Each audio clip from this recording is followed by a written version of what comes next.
Agradecemos la participación en este evento de la Viceministra de Política y Normalización Ambiental del Ministerio de Ambiente y Desarrollo Sostenible, la doctora Sandra Vilarty. Sandra Vilarty es bióloga marina de la Universidad Jorge Tadeo Lozano, doctora en Ecología y Medio Ambiente de la Universidad Autónoma de Madrid, con una amplia experiencia como docente e investigadora de las universidades de Magdalena y de los Andes. Hizo parte del equipo de trabajo del Instituto Alexander von Humboldt y el Fondo de Adaptación, donde coordinó el proyecto Insumos para la Limitación de Ecosistemas Estratégicos, capítulo Humedales. Fue directora de la iniciativa Parques ¿Cómo vamos? Y ha sido reconocida como una de las mujeres más influyentes en temas ambientales del país por su defensa de la biodiversidad, los ecosistemas marinos, costeros y en especial la Ciénaga Grande de Santa Marta. Su área de trabajo es el análisis de los sistemas socioecológicos con énfasis en la identificación de servicios ecosistémicos, el análisis de conflicto asociado con distribución de los beneficios de la naturaleza entre los diferentes actores de la sociedad y los efectos en el funcionamiento de los ecosistemas, especialmente en humedales, zonas costeras, mediando en la interfase ciencia, autoridades, tomadores de decisión.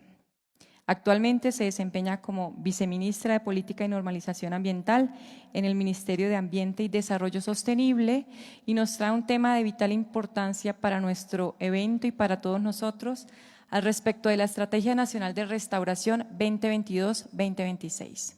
Estimada doctora Sandra, por favor, la invitamos aquí.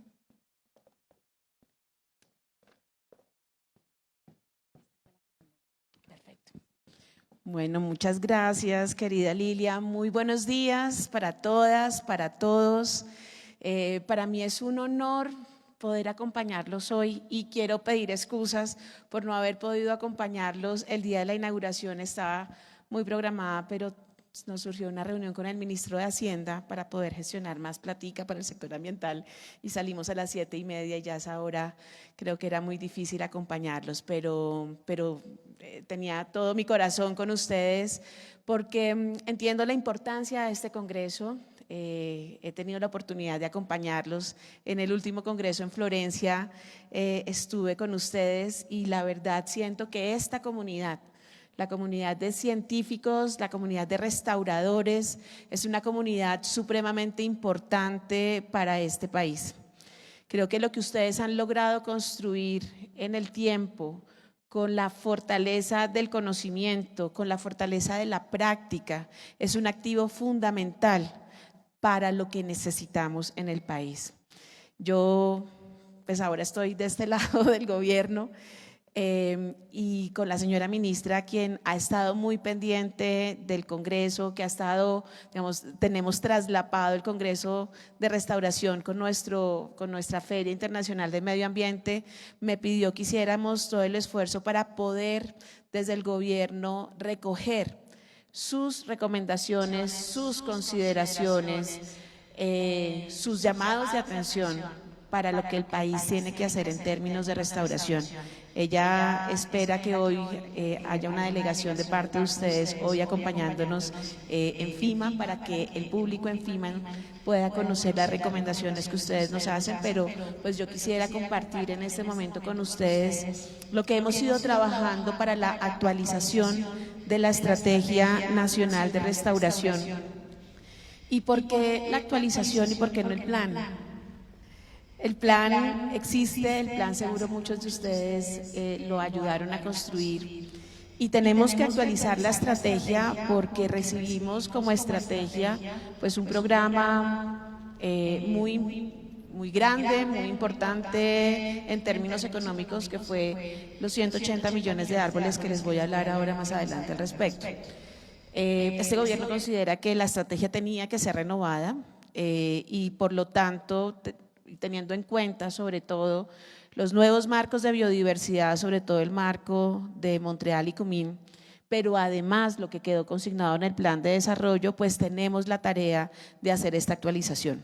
Lo que yo hoy les quiero presentar es un documento de trabajo. Es un documento que no está cerrado, pero plasma lo que desde el gobierno queremos promover en términos de restauración.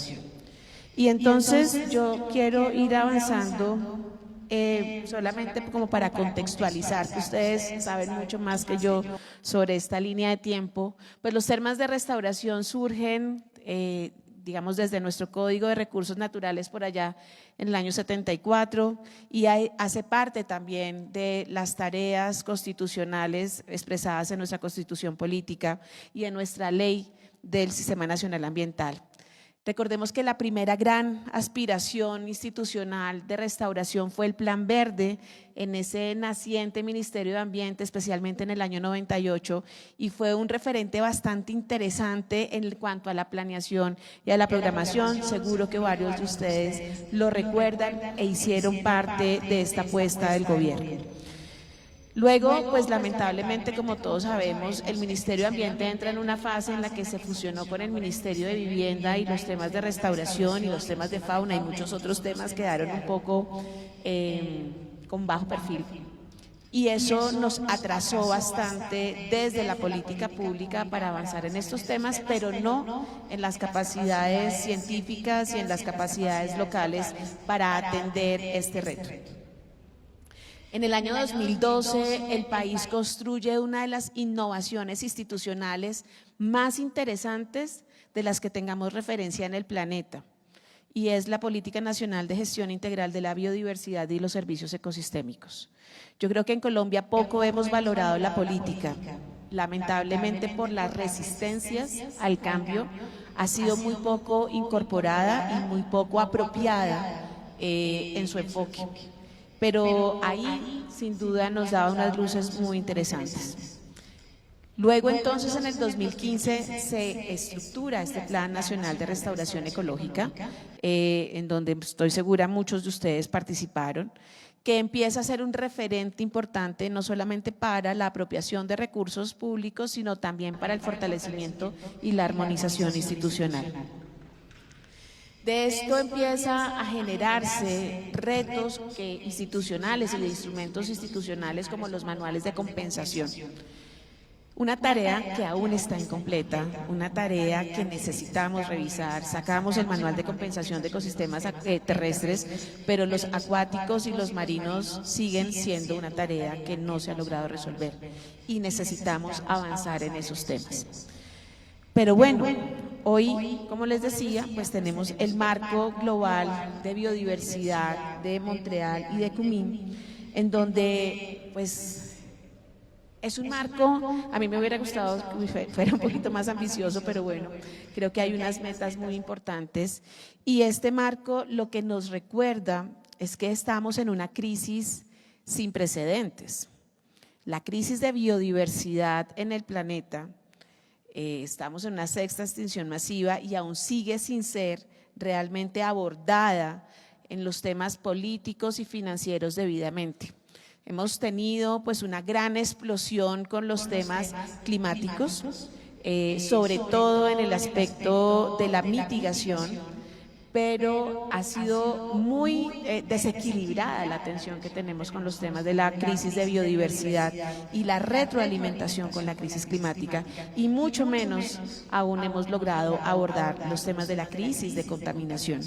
Entonces, realmente el marco de Montreal pues nos ayuda a ir identificando pues ir haciendo esas apuestas políticas macro de qué es efectivamente lo que sucede, de qué es lo que deberíamos estar frenando. Y la visión al 2030 que nos pide es, necesitamos detener la pérdida de biodiversidad al 2030.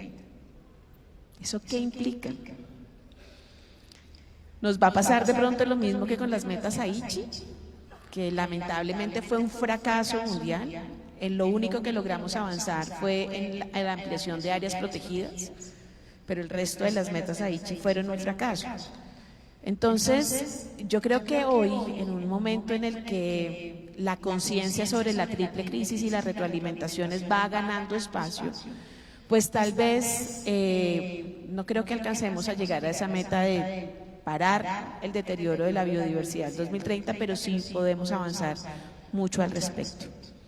Esa es la visión al 2030. Y una de las metas del Marco de Montreal es que necesitamos incorporar al 2030 el 30% de las áreas susceptibles a restauración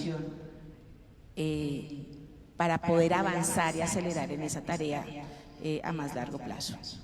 ¿Cuánto Colombia ha avanzado en los temas de restauración? Seguramente esto ha sido un debate permanente en este Congreso.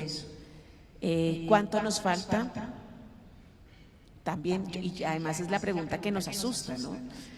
Tenemos las capacidades, tenemos las capacidades financieras, de recursos humanos, de acelerar y potenciar.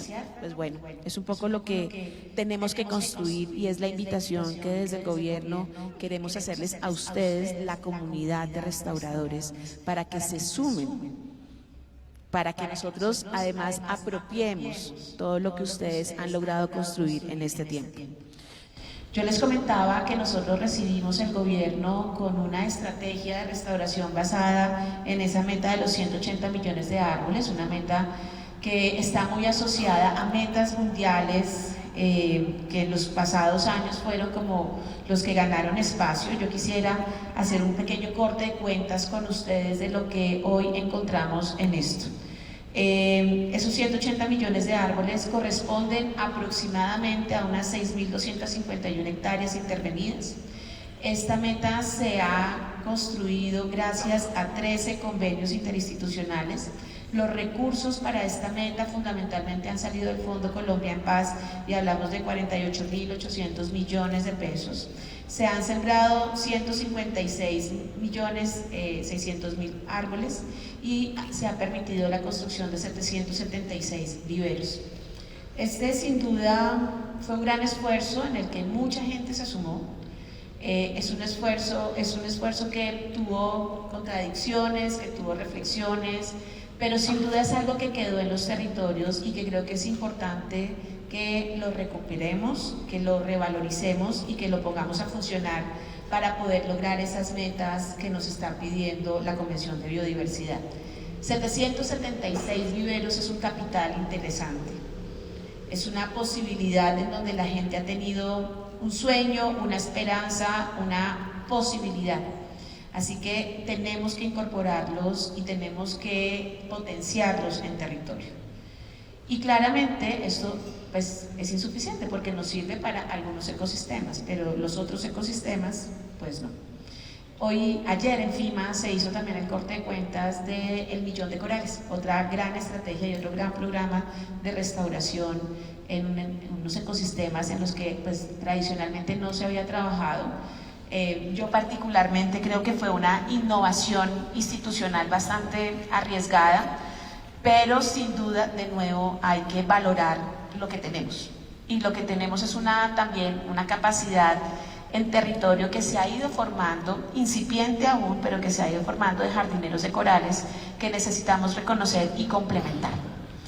Porque pues, los retos de los arrecifes de coral lo sabemos todos, ¿no? La crisis climática, la acidificación, el aumento de temperatura en los océanos, pues no nos da unos escenarios muy optimistas para los corales. Es más, pareciera que estamos observando pues la pérdida de unos ecosistemas tan valiosos de aquí a final de siglo, como si van las cosas como siguen. Y ese es un tema fundamental. Entonces yo quería como contarles que este gobierno reconoce lo que se quedó instalado, reconoce que hay cosas valiosísimas, sobre todo donde hay corazón, cabeza y manos de la gente en territorios, que con ellos necesitamos seguir trabajando. Les comentaba entonces, pues digamos, las metas del marco de Montreal y de Kunming, y creo que aquí es muy importante poder, digamos, reconsiderar esto que nos está diciendo el marco, ¿no? Necesitamos incluir al menos ese 30% para que sean objetos de restauración efectiva. Y aquí yo hago la primera consideración: ¿qué tanto estamos monitoreando en el país la restauración? Yo quiero comentarles que la señora ministra me pidió, gracias, que la señora ministra nos pidió hacer un análisis con la información que teníamos de las inversiones que se han hecho en restauración en los últimos 20 años, que han sido más o menos casi unas 300.000 hectáreas, con diferentes proyectos, y es lo que se tiene registrado en el SNIF. Pero lamentablemente yo les tengo que informar que hoy, basados en análisis de seguimiento de imágenes satelitales, solo podemos reconocer avances en los procesos de restauración en un 10% de esas áreas. Eso es muy preocupante porque esas 300.000 hectáreas han sido financiadas, muchas de ellas con recursos públicos. Y entonces la pregunta es, ¿cómo en la planeación hemos incorporado el seguimiento, el mantenimiento y el monitoreo de estas inversiones que son de los impuestos de cada uno de nosotros? Esto es un tema clave y yo también estoy segura que ha hecho parte de las consideraciones y de las discusiones que se han dado en este Congreso. Cómo mejoramos el monitoreo y el seguimiento de las inversiones que estamos haciendo. Es muy preocupante lo que nos encontramos. Y ese es un punto que nos dice no podemos seguir en las mismas que antes. Hay otro punto, entonces, y es, bueno, tenemos que monitorear la capacidad de que sea una restauración efectiva. Y ahí entonces los retos se nos van sumando, porque la restauración efectiva, pues a fin de mejorar la biodiversidad, las funciones y los servicios de los ecosistemas, la integridad ecológica y la conectividad. ¿Cuántos de los proyectos de esas 300.000 hectáreas han sido planeadas con hipótesis para la conectividad, para la integridad ecológica, con esta finalidad? Y ahí yo creo que es donde necesitamos cualificar los proyectos de restauración y cualificarlas en términos de efectivamente cuáles son los objetivos que vamos a plantear. Hoy en día, desde el Gobierno Nacional, lo que hemos visto es que no podemos seguir con la dispersión de las agendas. Esto es, por un lado tenemos una agenda climática con los NDCs y con la mitigación, y por otro lado tenemos la agenda de biodiversidad mucho más discreta, mucho más, no sé, más modesta. Y ya es el momento que tienen que confluir. Y en la intersección de la agenda climática y de la agenda de biodiversidad está la restauración, están las soluciones basadas en la naturaleza, está mejorar la capacidad y la funcionalidad de los territorios para enfrentar los retos climáticos. Y desde ahí es donde lo estamos viendo en el Gobierno Nacional. Y por eso, entre otros argumentos, seguramente ustedes habrán visto que en el Plan Nacional de Desarrollo, la primera transformación que orienta las acciones de este gobierno es el ordenamiento territorial alrededor del agua. Voy a darle dos adjetivos a este punto, y son palabras del señor presidente. El ordenamiento territorial alrededor del agua como principal mecanismo de adaptación climática para la justicia ambiental. Entonces la restauración empieza a tener otro tipo de sentido. La restauración empieza a tener un papel fundamental en reconocer los territorios que hemos perdido para la regulación hídrica, para la regulación del ciclo del agua, no del recurso hídrico, del ciclo del agua. Y por el otro lado, reconocer que esos territorios perdidos lo que nos han generado es más injusticia social. Y ante la crisis climática, necesitamos como principal mecanismo de garantía para enfrentar los retos y para la adaptación es recuperar los espacios de regulación del agua, ya que los fenómenos hidrometeorológicos son los que más pérdidas y daños nos están generando. Entonces, la invitación es que nos ayuden a identificar efectivamente cuáles han sido esos procesos más exitosos, cuáles son las recomendaciones de poder restaurar esa funcionalidad asociada al ciclo del agua como mecanismo de adaptación para la justicia ambiental. Tenemos instrumentos interesantes, pero incompletos, como lo hablaba hace un rato. Entonces, la Evaluación Nacional de Biodiversidad, que se culminó hace ya un par de años, un ejercicio de científicos independiente muy interesante, pues nos recordaba, por ejemplo, los temas de restauración, que hay una herramienta poderosísima que son las compensaciones. Poderosísima pero incompleta, poderosísima pero que no hemos podido operativizar, poderosísima pero está todavía cruda. Aquí tenemos una tarea conjunta en las que pues queremos invitarlos, y con el ANLA tenemos esa tarea que la señora ministra nos ha pedido que aceleremos, y a la cual esa es otra invitación que quiero hacerles a este congreso. Entonces, porque la restauración pues es cara, todos lo sabemos.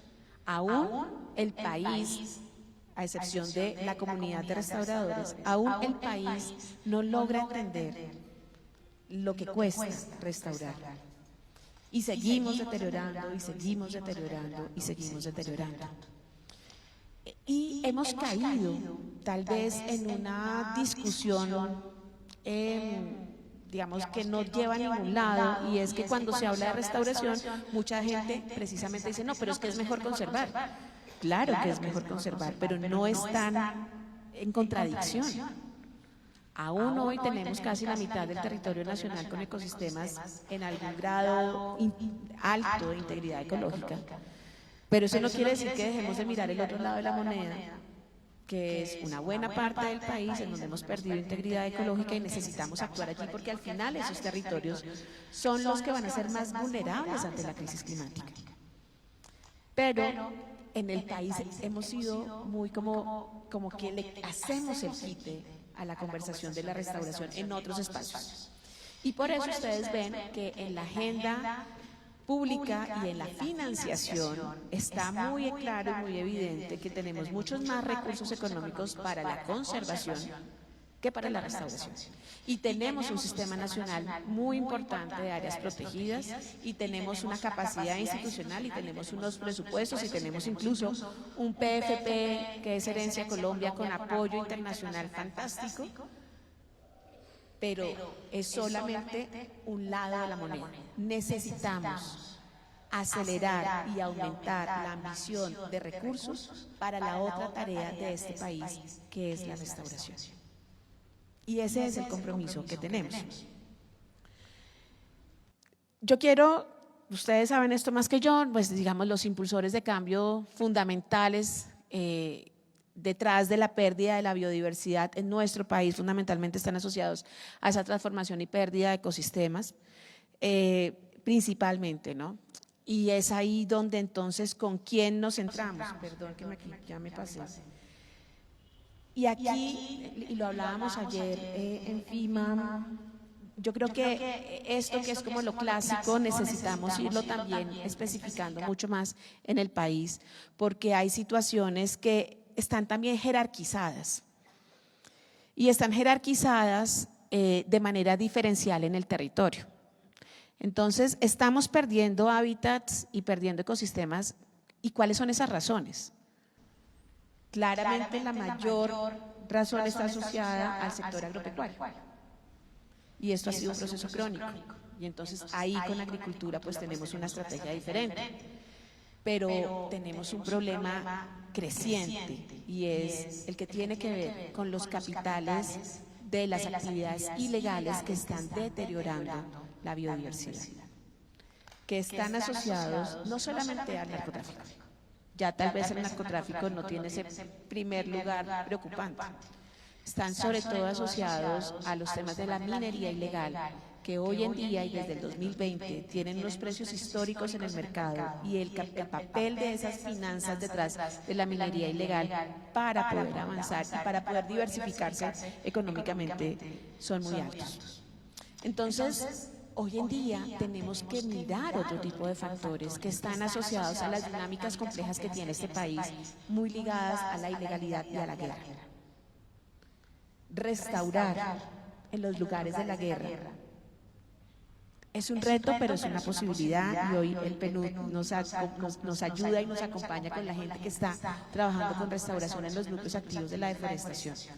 Y este gobierno cree profundamente en que poder restaurar la naturaleza perdida en las zonas de la guerra es un mecanismo fundamental para la construcción de paz. Entonces, la restauración se nos vuelve también una apuesta para la construcción de paz.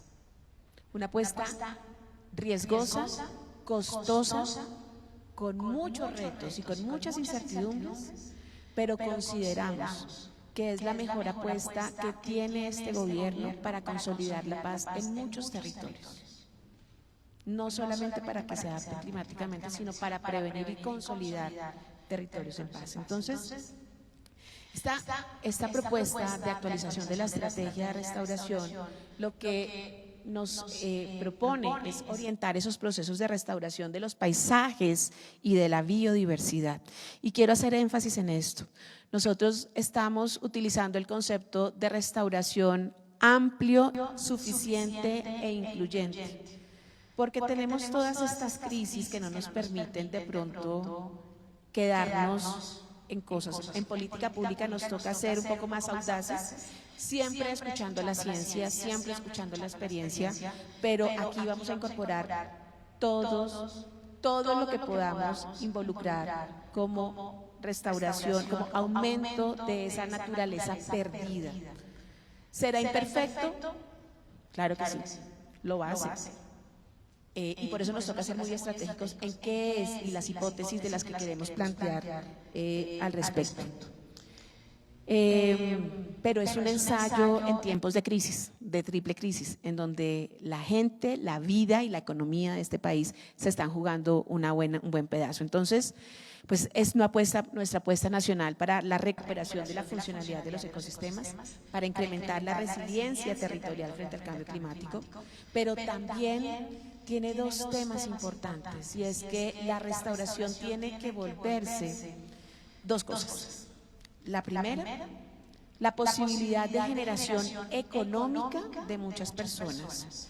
La restauración ya no puede seguir siendo los beneficiarios de un proyecto. La restauración en tiempos de crisis climática se tiene que convertir, y esperamos en este gobierno dejar instalada esa posibilidad de que la restauración sea un servicio público en tiempos de crisis climática. Las vías tienen mantenimiento de vías. Los ecosistemas restaurados requerirán mantenimiento, porque lo que vemos en los antecedentes es que de 300.000 hectáreas en procesos de restauración solo tenemos la efectividad de 10. Eso no es costo efectivo. Y necesitamos con las comunidades locales generar posibilidades de otros ingresos económicos basados en esa economía de la biodiversidad. Entonces, aquí estamos trabajando muy fuertemente con el SENA para poder no solamente poder identificar y ya fortalecer esas capacidades adquiridas y ya, esto tiene un término que se me acaba de escapar, reconocer esas competencias, sino poder acompañarlos en el proceso de construcción de empresas de la economía solidaria.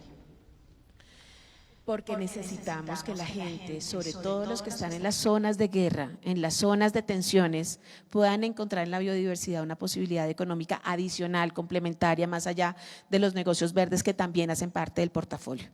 Pero las empresas de restauración tienen que ser una realidad. Ustedes saben que en el plan de desarrollo habíamos planteado el Servicio Nacional Forestal y la Agencia Nacional de Restauración como una institucionalidad necesaria.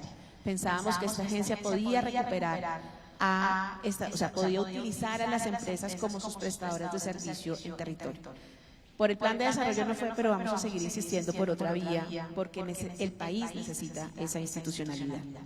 Entonces, la restauración sigue teniendo otras dimensiones, sigue teniendo otra posibilidad de generar bienestar en las comunidades y de revitalizar los territorios, y a eso los queremos invitar.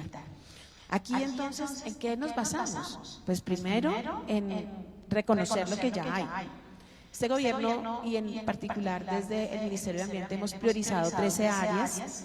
Ya se las voy a comentar muy rápidamente, porque ya, Lidia, yo te pido por favor que me vayas haciendo caritas para el tiempo. Ok.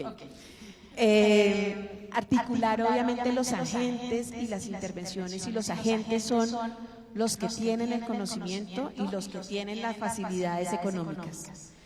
Vamos a hacerlo con todos, con el sector privado, con las comunidades, con los alcaldes. Tenemos que volver esto la gran misión de la adaptación climática. Y hemos estado hablando, ayer yo tuve en la mañana reunión con el director del DNP y él me dice, volvamos esto una apuesta de $500 millones. Pero si lo podemos hacer regionalmente y en las regiones podemos hacer $500 millones, hagámoslo. ¿Cuál es nuestro lío? La capacidad de estructuración de proyectos de ese tamaño.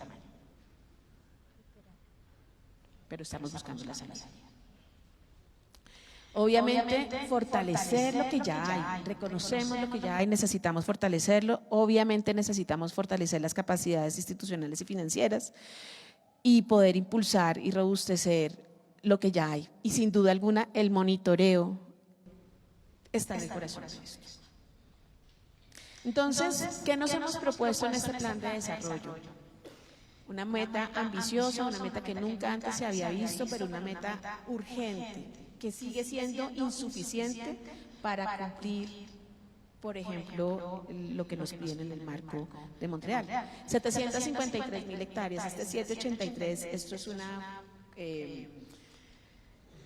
nuestro equipo de bosques tiene sus explicaciones al respecto, pero son 750.000 hectáreas en nuevas, en procesos de restauración. Y como les digo, esto tiene unas implicaciones bien importantes en términos de el empuje institucional. Reconocemos lo que ya hay y estamos acelerando, ¿cierto? Y ahí tenemos, ustedes ven en la línea de tiempo lo que nos proponemos. Y ya hemos empezado a actuar, ¿no? Reconociendo lo que ya hay. Entonces, con parques nacionales tenemos identificadas 100.000 hectáreas para procesos de restauración. Hemos estado hablando mucho con Fedegan. Tienen sin duda alguna un proceso bastante interesante con su ganadería sostenible y con sus sistemas silvopastoriles. Y ahí hay una disponibilidad de 100.000 hectáreas que estamos trabajando con el Ministerio de Agricultura. Con la Federación Nacional de Cafeteros también ya nos sentamos a hablar. Con la Federación de Palma y de Caña estamos ya a punto de iniciar negociaciones. Y ahí van saliendo las cifras. ¿De dónde van a salir las cifras? El recurso, ¿cierto? Y entonces los recursos pues obviamente van a salir un poco, queremos aprovechar mejor las compensaciones. Yo quiero contarles que una de las apuestas más importantes que hicimos apenas llegamos al gobierno fue la creación del Fondo para la Resiliencia Climática, que le cambiamos el nombre ahorita en el plan de desarrollo porque tenía un acrónimo horrible que se llamaba FONSURREC, que se llama ahora el Fondo para la Vida. Y el Fondo para la Vida es un fondo que va a complementar el FONAM. El FONAM, que es el Fondo Nacional Ambiental, es una pesadilla. Y los que son de las corporaciones autónomas regionales acá me comprenderán. Es un fondo con anualidades. ¿Qué proceso de restauración se puede financiar por anualidades? Este fondo rompe con la anualidad, tiene otro tipo de destinaciones, se alimenta no solamente del impuesto al carbono, sino también con otros recursos del gobierno, del presupuesto general de la nación, pero también va a recibir recursos internacionales. Entonces ahí vamos a tener unos recursos muy importantes para poder pensarnos proyectos mucho más grandes. También obviamente los temas de cooperación, y aquí no está señalado, está al final, pero regalías. Ustedes recuerden que tenemos en el sector ambiental, tenemos regalías para ciencia y tecnología, pero tenemos una asignación especial para regalías. Y esa es la estrategia que queremos trabajar con alcaldes y gobernadores para unos lugares que ya les voy a comentar muy rápidamente porque sé que me pasé. Entonces, ya les comenté esto: conectar y revitalizar, restaurar como respuesta al cambio climático y generar economías para la vida. ¿Cómo priorizamos? Hay un mapa de priorización, nosotros recibimos ese mapa de priorización, es el mapa de integridad ecológica, es un mapa fantástico que se ha venido construyendo con la comunidad científica, en donde está la diversidad de ecosistemas, la integridad de coberturas y los servicios ecosistémicos. Nosotros le agregamos, para poder tener la claridad, que estuvieran muy bien identificados humedales naturales y transformados, y para nuestro archipiélago la priorización de resultados de la expedición Seaflower en el 2021 para poder identificar en el archipiélago, que siempre los dejamos en venta.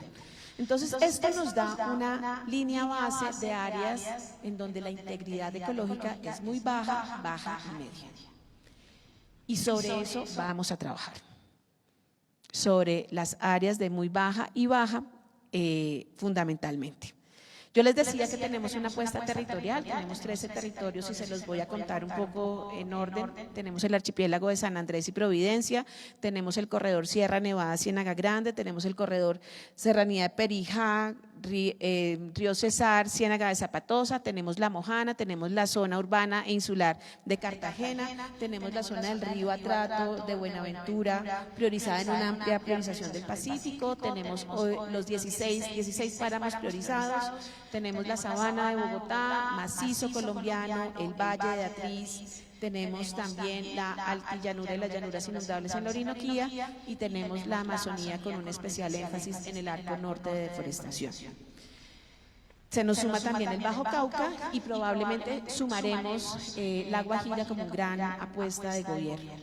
¿Qué vemos en estos territorios priorizados? Que el 14% de las áreas están en muy baja integridad ecológica, el 38% en una baja y el 48% en baja. Eso nos está sumando entre muy baja y baja unas 15 millones de hectáreas que están ahí para ver ya en los acuerdos territoriales cuando lleguemos dónde va a estar la disponibilidad con un enfoque de restauración asociado a conectividades y paisajes, con gremios, con alcaldes y con la comunidad local. Tenemos otra estrategia y es, entonces, en las áreas protegidas, pues necesitamos también incorporarlas. Ahí estamos hablando no solamente las áreas protegidas, sino también las reservas de ley segunda, que tenemos discusiones muy duras. Casi el 40% está entre muy baja y baja integridad ecológica y ahí tenemos otra priorización. Tenemos también un trabajo muy interesante para avanzar con resguardos indígenas, consejos comunitarios y zonas de reserva campesina. Con las zonas de reserva campesina nos preocupa bastante los temas de integridad ecológica y ahí con el Ministerio de Agricultura estamos trabajando. Y hay una realidad, tenemos casi 200 municipios con menos del 10% de su superficie en bosques. O sea, hay otra estrategia territorial.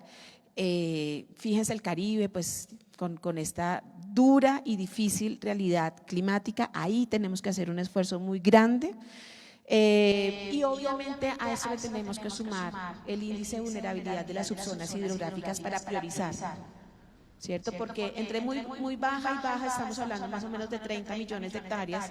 La priorización de este gobierno nos tiene que llevar por lo menos a 750.000, pero los condicionamientos climáticos van a ser fundamentales para poder hacer las inversiones más adecuadas. Entonces, solamente para decirles, vamos a llegar a territorio ¿cómo? Haciendo unos acuerdos sociales con la gente para poder identificar con ellos la planificación del enfoque de paisaje, identificando los aliados, los predios claves, fortaleciendo capacidades y con incentivos económicos. El señor presidente nos ha ordenado poder llegar con incentivos económicos y pago por servicios ambientales para los temas de restauración. En este momento va a estar, no sé si ya está colgado, sino en estos días va a estar colgado un ajuste al decreto de PSA para que podamos invertir también en baldíos de la nación, que era una limitante que tenemos. El monitoreo, obviamente con un monitoreo participativo recogiendo experiencias muy exitosas que hay. Esto tiene que tener un análisis de sostenibilidad financiera que estamos arrancando y, como les decía, esto se tiene que volver en una fuente de trabajo y de empresas en la economía regional. Ya para cerrar, entonces ya les había comentado por dónde va a salir el dinero. Y esa es la gran apuesta a los que los estamos invitando. Muchas gracias a todos, bienvenidos a este diálogo y a esta misión que tenemos como país para la restauración. Gracias.